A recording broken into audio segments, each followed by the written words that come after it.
بسم اللہ الرحمن الرحیم۔ السلام علیکم ورحمۃ اللہ وبرکاتہ۔ حضرت جلیبیب رضی اللہ عنہ ایک انصاری صحابی تھے۔ نہ وہ مالدار تھے، نہ کسی معروف خاندان سے تعلق تھا، نہ صاحب منصب تھا۔ رشتہ داروں کی تعداد بھی زیادہ نہ تھی، رنگ بھی سانولا تھا، لیکن اللہ کے رسول صلی اللہ علیہ وسلم کی محبت سے سرشار تھے۔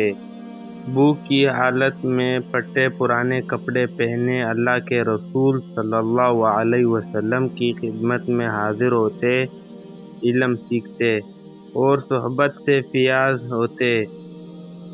ایک دن اللہ کے رسول صلی اللہ علیہ وسلم نے شفقت کی نظر سے دیکھا اور ارشاد فرمایا، جلیبیب تم شادی نہیں کرو گے؟ جلیبیب رضی اللہ عنہ نے عرض کیا، یا رسول اللہ صلی اللہ علیہ وسلم، مجھ جیسے آدمی سے بھلا کون شادی کرے گا؟ نبی کریم صلی اللہ علیہ وسلم نے پھر فرمایا، جلیبیب تم شادی نہیں کرو گے؟ اور وہ جواباً عرض گزار ہوئے کہ یا رسول اللہ صلی اللہ علیہ وسلم، بھلا مجھ سے شادی کون کرے گا؟ نہ مال ہے، نہ جاہ جلال ہے۔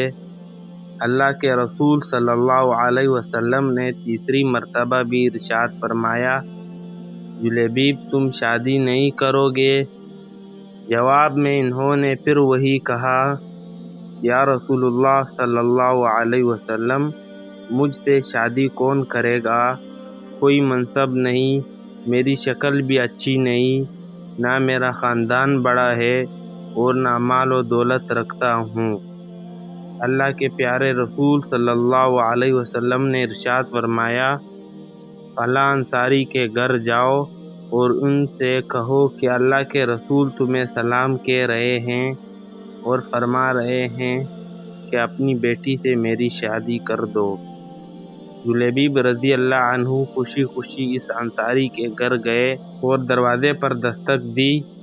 گھر والوں نے پوچھا، کون؟ کہا، جلیبیب۔ گھر کا مالک باہر نکلا، جلیبیب کھڑے تھے۔ پوچھا، کیا چاہتے ہو؟ کدھر سے آئے ہو؟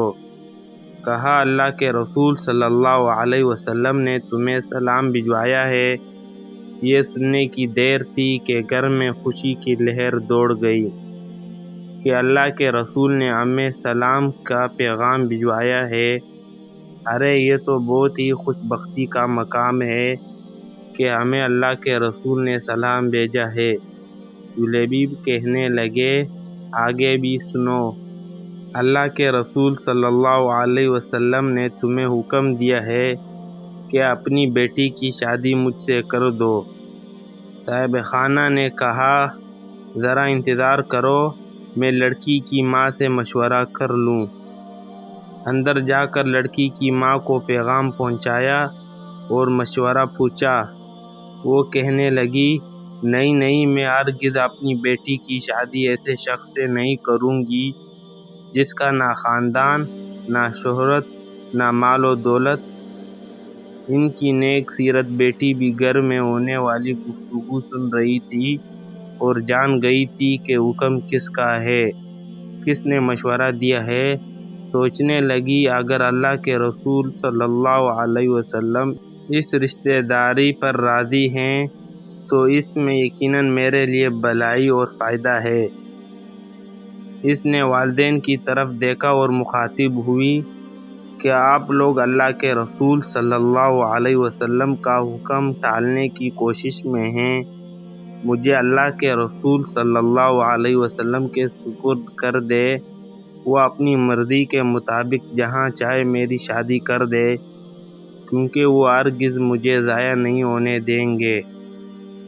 پھر لڑکی نے قرآن مجید کی ایک آیت تلاوت کی جس کا ترجمہ یہ ہے، کسی مومن مرد اور کسی مومن عورت کو یہ حق نہیں ہے کہ جب اللہ اور اس کا رسول کسی معاملے کا فیصلہ کر دے تو پھر اسے اپنے اس معاملے میں خود فیصلہ کرنے کا اختیار حاصل رہے، اور جو کوئی اللہ اور اس کے رسول کی نافرمانی کرے تو وہ سری گمراہی میں پڑ گیا۔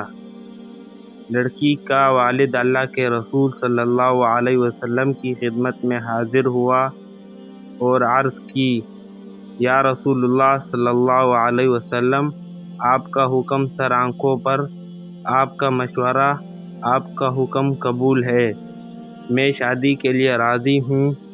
جب رسول اکرم صلی اللہ علیہ وسلم کو اس لڑکی کے پاکیزہ جواب کی خبر ہوئی تو آپ نے اس کے حق میں یہ دعا فرمائی، اے اللہ اس بچی پر خیر اور بلائی کے دروازے کھول دے اور اس کی زندگی کو مشقت و پریشانی سے دور رکھ۔ پھر جلیبیب رضی اللہ عنہ کے ساتھ اس کی شادی ہو گئی۔ مدینہ منورہ میں ایک اور گھرانہ آباد ہو گیا جس کی بنیاد تقوی اور پرہیزگاری پر تھی، جس کی کوٹہ مسکینی اور محتاجی تھی، جس کی آرائش زینت و ذبائش تکبیر اللہ کی بڑائی تھی۔ اس مبارک جوڑے کی راحت نماز اور دل کا اطمینان تپتی دوپہروں کے نفلی روزوں میں تھا۔ نبی پاک صلی اللہ علیہ وسلم کی دعا کی برکت سے یہ شادی بڑی ہی برکت والی ثابت ہوئی۔ تھوڑے ہی عرصے میں ان کے مالی حالات اس قدر اچھے ہو گئے کہ راوی کا بیان ہے کہ انصاری گھرانوں کی عورتوں میں سب سے خرچیلا گھرانہ اس لڑکی کا تھا۔ ایک جنگ میں اللہ تعالیٰ نے مسلمانوں کو فتح نصیب فرمائی۔ نبی پاک صلی اللہ علیہ وسلم نے اپنے صحابہ کرام سے دریافت فرمایا، دیکھو تمہارا کوئی ساتھی بچھڑ تو نہیں گیا؟ مطلب یہ تھا کہ کون کون شہید ہو گیا ہے؟ صحابہ نے عرض کیا، فلاں فلاں حضرات موجود نہیں ہیں۔ پھر ارشاد فرمایا، کیا تم کسی اور کو گم پاتے ہو؟ صحابہ نے عرض کیا، نہیں۔ آپ نے فرمایا، لیکن مجھے جلیبیب نظر نہیں آ رہا، اس کو تلاش کرو۔ چنانچہ ان کو میدان جنگ میں تلاش کیا گیا۔ وہ منظر بڑا عجیب تھا۔ میدان جنگ میں ان کے ارد گرد 7 کافروں کی لاشیں تھیں، گویا وہ ساتوں سے لڑتے رہے اور پھر ساتوں کو جہنم رسید کر کے شہید ہوئے۔ اللہ کے رسول صلی اللہ علیہ وسلم کو خبر دی گئی تو نبی پاک صلی اللہ علیہ وسلم نے اپنے پیارے صحابی کی لاش کے پاس کھڑے ہوئے اور اس منظر کو دیکھا کہ جلیبیب کے ارد گرد 7 کافروں کی لاشیں تھیں۔ پھر فرمایا، اس نے 7 کافروں کو قتل کیا، پھر کافروں نے اسے قتل کر دیا۔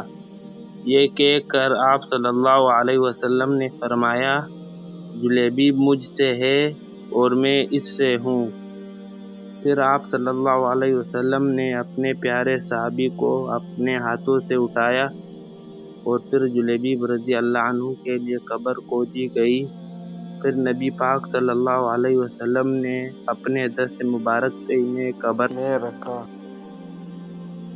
اللہ تعالیٰ ہمیں صحابہ کی زندگی پڑھنے اور عمل کرنے کی توفیق عطا فرمائے، آمین۔ تمام مسلمان بھائیوں سے گزارش کرتا ہوں کہ ویڈیو کو لائک، شیئر اور سبسکرائب ضرور کریں۔ جزاک اللہ خیر۔